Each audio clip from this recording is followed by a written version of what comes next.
Tu sais, si tu le pognes ici, là... Éric a peur des serpents. Ah non, je trippe pas particulièrement. Tu sais, la madame est attachée, c'est son chien, c'est son bébé. Puis là, présentement, elle vit dans l'incertitude à savoir, y est-tu mort? Avec la température qui est de plus en plus violente, le chat était pas mal rendu à sa limite là, de ce qu'il pouvait endurer. On n'arrête pas quand on est fatigué, là. On arrête quand on a fini. Et ça, aujourd'hui, malheureusement, on n'a pas fini.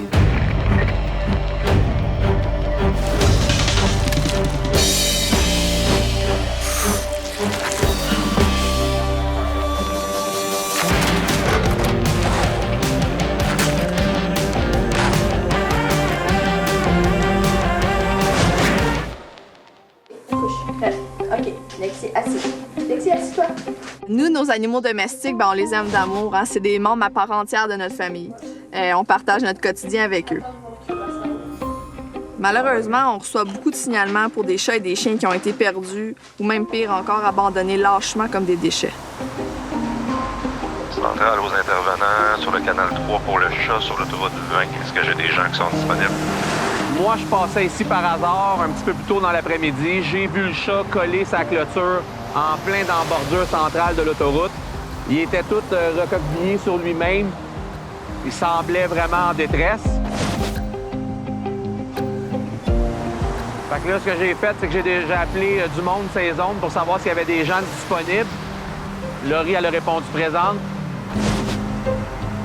Tu vois le muret de béton qu'il y a ici, là, c'est la bordure gauche? Hein? Ouais. Ben, il est collé direct sur la clôture. Tout en petite boule. Capote, là. Il y a des chars qui passent à 100 km/h à côté de lui. Si tu penses que ça, là, c'est vraiment un fléau. Les gens abandonnent leur animal au lieu d'aller le faire euthanasier dans un hôpital vétérinaire. Bon, ils disent non. Sais-tu quoi? Moi, j'arrête ici. J'ouvre la porte, le chat sort, je ferme la porte, je m'en vais. Comme ça, le chat, il est poigné dans un endroit où il peut pas grimper à gauche, il peut pas grimper à droite. Fait qu'il se fait frapper.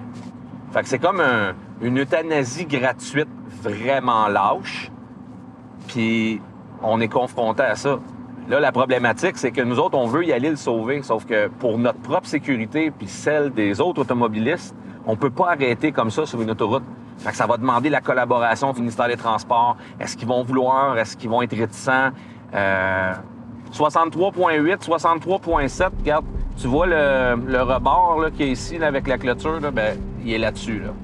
Ah, tu le vois, il est à 63.2 en réalité, juste après la prochaine pancarte verte. Il n'y a pas de char en arrière de moi, puis le char en arrière de moi, il se tasse. Fait que je vais pouvoir ralentir. OK, il est vivant. Eh non, ben il y a une vanne qui arrive en arrière, là. Il est vivant.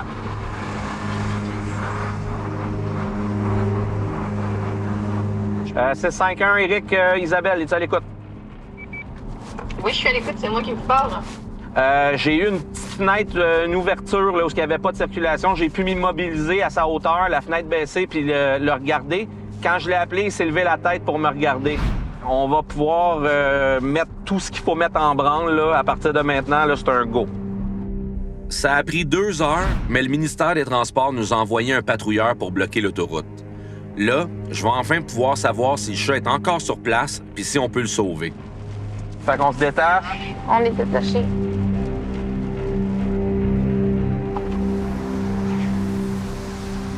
Il est-tu encore là? Ah, Il est-tu là? je peux aller voir. OK, je vais aller voir.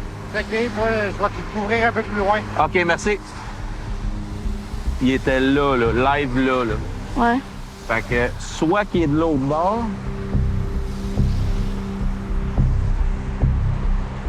ou soit qu'il est parti se réfugier en dessous du pont. C'est des cônes en plastique qui nous protègent. Là. C'est des cônes en plastique.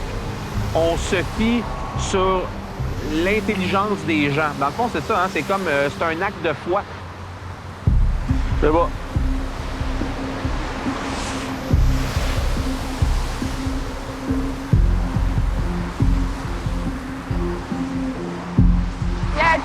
Il aurait pu rentrer là? Non. Mais il aurait pu être là. Bon, regarde. Parce qu'il était vraiment, là, collé ici, là. OK.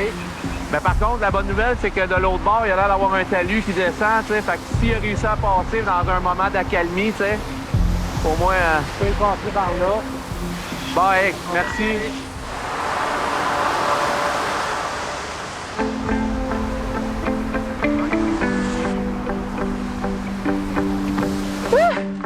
Éric à Isabelle. À l'écoute.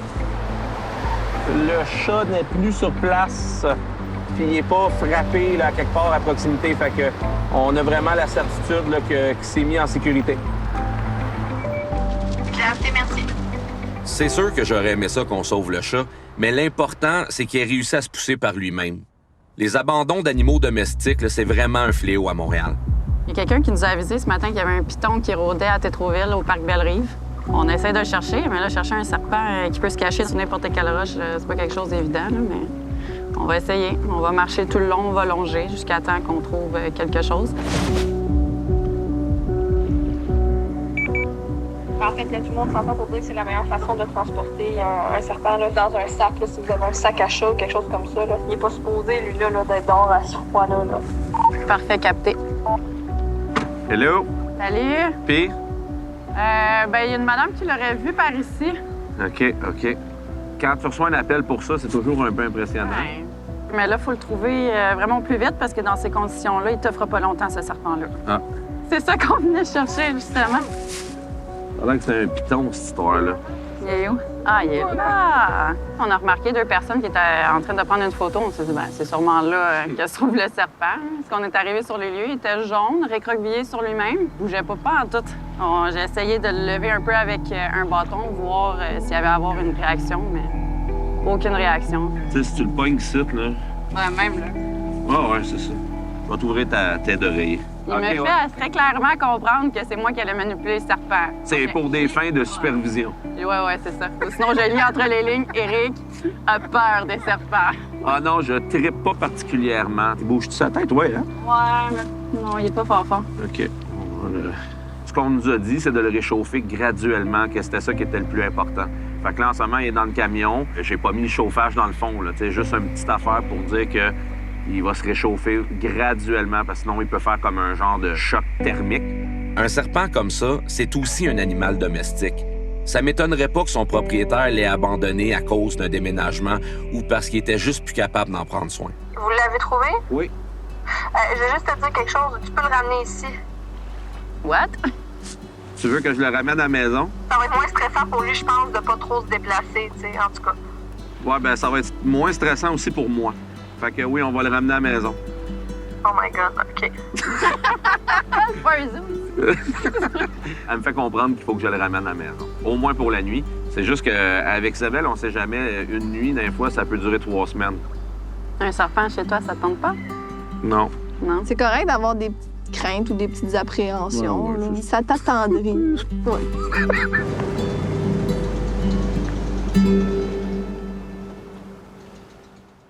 Attention à tous les intervenants, on a un anime alerte. Le chien est parti dans le bois avec sa chaîne attachée encore. Je veux pas qu'il meure au bout de sa chaîne, là. J'aimerais vraiment ça qu'on le retrouve.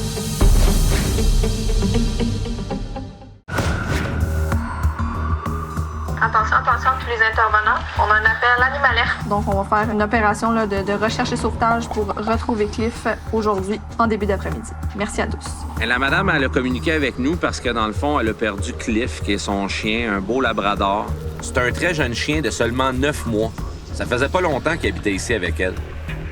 Le chien, il était dans la cour, attaché avec une chaîne. Puis là, de ce qu'on a compris, là, il y a un monsieur qui est venu avec un camion, puis ça leur aurait fait peur à Cliff, à un point tel qu'il aurait réussi à se déprendre de son point d'ancrage, mais pas de la chaîne. Donc, le chien est parti dans le bois avec sa chaîne attachée encore. Donc, une chaîne de 15 pieds qui traîne en arrière du chien pendant qu'il se pousse dans le bois. L'espérance de vie d'un chien qui est perdu comme ça, en panique, c'est sûr qu'il est en panique, là, parce qu'il est jeune encore. Là. Heureusement, c'est pas un petit chien qui résistera pas au froid. Tu sais, peut-être un 3 jours, 4 jours, on va commencer à s'inquiéter. Là, à moins qu'il soit coincé puis qu'il puisse pas se rendre à de l'eau. J'aime pas ça parce que je veux pas qu'il reste pendant des jours puis qu'il meure au bout de sa chaîne. Là. Tu sais, tu t'attaches à ça là, quand même. Tu te dis, on le reverra plus, là, ou on va le revoir, mais on sait pas quand. Mais en tout cas, aujourd'hui, tout est possible. Hein? On garde un positif le plus possible. Pour m'aider aujourd'hui avec l'animalette, j'ai Paige, Stéphanie et Régine. J'aimerais vraiment ça qu'on le retrouve. Il y a aussi ma chienne Chloé, avec son flair incroyable, qui est là pour nous aider dans nos recherches. Faites juste vous enligner là, vers la droite. Les défis et les dangers d'un sauvetage en forêt, c'est l'orientation.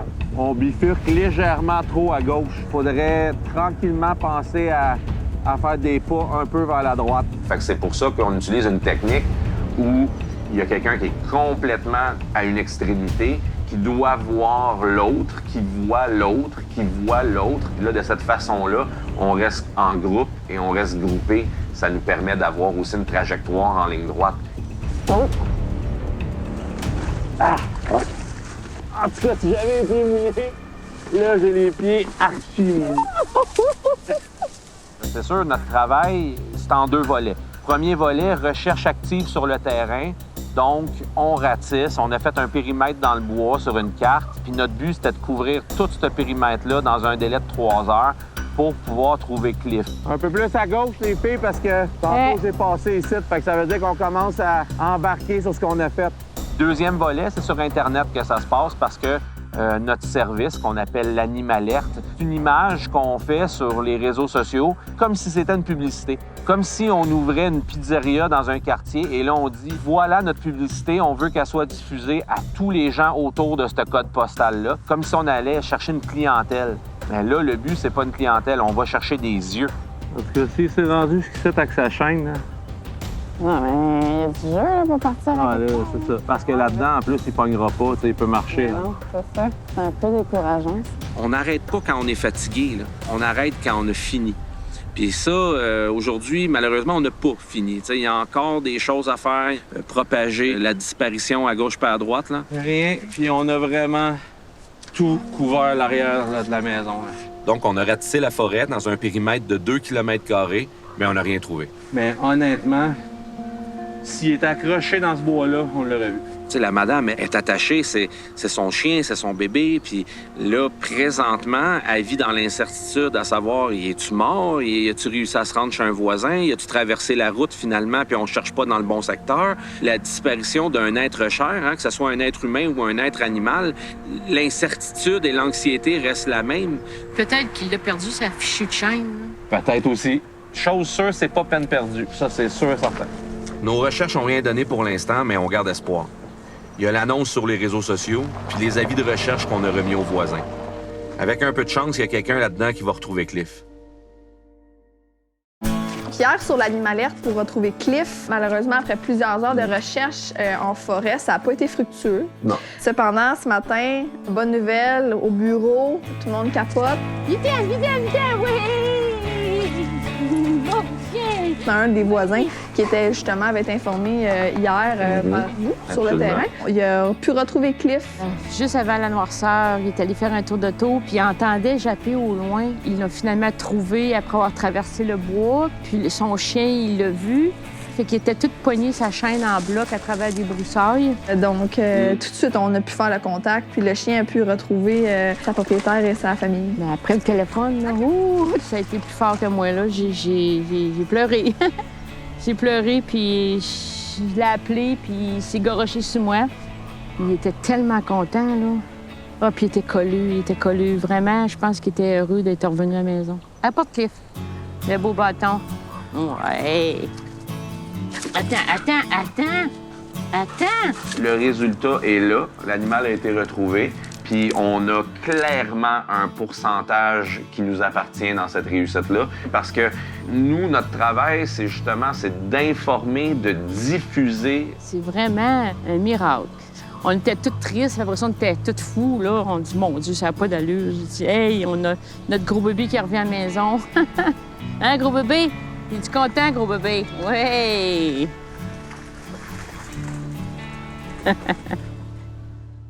C'était quel genre d'arbre? Un érable, un sapin? Je me suis dit, je devrais peut-être arrêter de regarder dans les airs puis de regarder au sol. Peut-être que, malheureusement, son heure est venue puis qu'il est tombé en bas de l'arbre.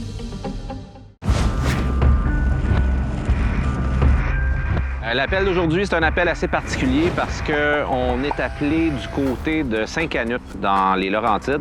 Un chat, possiblement dans un arbre depuis sa 6e journée, puisque sa propriétaire le cherche depuis bientôt 6 jours. Pour m'aider à faire le sauvetage, il y a Noxy qui m'accompagne. Comme il fait froid puis qu'il pleut, on n'a pas une seconde à perdre pour retrouver le chat. Le pauvre n'a pas mangé depuis trop longtemps puis il doit être gelé jusqu'aux os. Puis quand vous l'appelez, est-ce qu'il répond à l'appel? Mais d'après moi, tu bébé. OK. Fait que là, on va faire bien attention ici. Juste en arrivant, on a compris ce qui se passait. On a à peu près une 50aine de pieds à faire avant d'arriver à une petite falaise. Et puis, pour nous accueillir en bas de tout ça, un petit ruisseau d'à peu près 4 à 5 pieds de largeur, 1 pied de profondeur, juste assez pour mouiller les bottes à Noxy. Hey, mets pas tes pieds dans l'eau, hein? Bien, ça, il faut ce qu'il faut. C'était vraiment un chemin qui était ardu, qui avait beaucoup de branches, des roches qui étaient dissimulées sous le feuillage, avec l'uniforme qui est vraiment là, au complet là, humide, avec la pluie qui est très intense. C'est quel genre d'arbre? Un érable, un sapin? Et il y a aussi, je dirais, le fait que le maître était pas capable de localiser le chat où il était rendu. Nous, on veut sauver l'animal, donc on a tout le temps une pression de... On joue, on court contre la montre. On cherche un chat petit, de couleur gris. Tu sais, aujourd'hui, tout est gris. Là. Les troncs sont gris, les branches sont grises. Fait que c'est sûr que c'est de chercher une aiguille dans une botte de foin. Je me suis dit, je devrais peut-être arrêter de regarder dans les airs puis de regarder au sol. Peut-être que, malheureusement, son heure est venue puis qu'il est tombé en bas de l'arbre. Oh yeah! C'est bon, Nox. On a un visuel. Ah oui, j'en vois. Heureusement, la citoyenne, la propriétaire de l'animal, elle l'a spoté vraiment plus vite. Bon, elle a miaulé, ça dit. C'est elle, ça? Oui, oui. OK, parfait. Ah, vas-y de côté, on va avoir plus de jeu. Là, attends, on va moins accrocher. Ouais, faut juste que je casse celle-là. Manœuvrer une échelle de 40 pieds dans des buissons puis dans des arbres morts, puis traverser un ruisseau avec ce genre d'échelle-là, c'est vraiment pas l'idéal. Mais là, comment on monte ça à une échelle de 40 pieds à côté sur un arbre, ça, c'est du sport. Pour lever ça, il faut prévoir qu'on prend 40 pieds dans un rayon de 40 pieds. Donc, il faut couper toutes les branches. Il faut vraiment se libérer le chemin pour pouvoir accéder à l'arbre qu'on vise. J'essaie d'épargner lui. T'auras pas le choix, Eric. Ah, je suis désolé. Naturellement, on fait attention à l'environnement. Hein? C'est vraiment une préoccupation qu'on a au sein de l'équipe de ne pas briser pour rien l'environnement. Là, en ce moment même, là, tu le touches au chat. Là. Ouais. OK? Oui. C'est bon? Oui. Je monte dans l'échelle et au début, ça va bien. Ensuite, ça complique les choses parce que je reçois sur ma tête des branches qui viennent me bloquer le passage. Et je peux pas seulement les casser avec ma main parce que ça fait trop bouger le tronc d'arbre où le chat est situé et il est sur une branche qui est beaucoup trop fragile. Je vais prendre mon canif pour couper une branche. Ça a l'air de quoi, là, son visage? Elle est tannée d'être là. Elle est tannée? Il descend vers moi. Parfait. Je me dépêche de me solidifier. J'arrive au niveau du chat. Le chat me regarde, il est apeuré. Il ne sait pas si je suis là pour l'aider, si je suis là pour lui nuire. Il est en instinct de survie total. Solidifié! Merci. Oui, mon petit bébé. Ben, je suis d'accord avec toi. C'est pas le fait. OK. Je vais faire un move. Je te tiens. Ensuite, je le manipule tout doucement, juste pour voir comment il réagit. Il tremble énormément et est très faible. Donc, ça a été facile de pouvoir l'agripper, pouvoir le lever de terre et puis pouvoir ensuite le mettre dans mon sac en sécurité. Là. OK, je veux du lousse. C'est beau, c'est parti. Le chat, il est en hypothermie. On va aller dans ta voiture. Tu peux partir le chauffage. Moi, je vais te transférer dans une cage de transport. Regarde. Regarde, mon petit bébé. Vous n'êtes pas vétérinaire, mais pensez-vous qu'elle va s'en sortir? Oui, d'après moi, oui. C'était quand même un peu chaud, là, fait qu'elle avait quand même encore de la chaleur. Mais disons qu'on là, on était au maximum de son temps, là. Moi, c'est sûr que les propriétaires des animaux en détresse, Je les comprends, là, je les feel parce que c'est un animal perdu de ma propre famille qui a fait en sorte que le service existe aujourd'hui. Capucine, c'était le chat de la famille. Moi, je travaillais à Québec à l'époque, puis ma mère, elle m'appelle, puis elle dit « Eric, tu sais, je suis en panique, j'ai perdu Capucine. » Puis là, Capucine, elle avait vraiment pas le tempérament pour aller jouer à l'extérieur, puis c'était à Montréal, dans Villeray. Ma mère, elle avait appelé la police, les pompiers, la SPCA. Elle, ce qu'elle cherchait, c'était pas des conseils ou quoi que ce soit, c'était vraiment quelqu'un qui vient puis qui l'aide sur le terrain, tu sais. Puis ça n'existait pas. Puis moi, j'étais dans le monde des services d'urgence, mais pour humains. Puis là, je me suis dit, OK, c'est vrai, il y a plein de services d'urgence pour humains, mais il n'y en a pas vraiment pour animaux. Puis là, c'est là que l'idée est apparue. Est-ce qu'ils l'avaient retrouvé? Oui, ils l'ont retrouvé une semaine après. Puis c'est le facteur qui avait remarqué qu'elle était juste sortie de sa tête un peu. Puis là, parce que ma mère avait placardé le quartier Villeray de toutes les affiches comme de quoi qu'elle avait perdu Capucine, ben c'est ça, de fil en aiguille, elle a retrouvé Capucine. Fait que j'étais bien content. Ça paye les affiches? Ça paye les affiches, moi.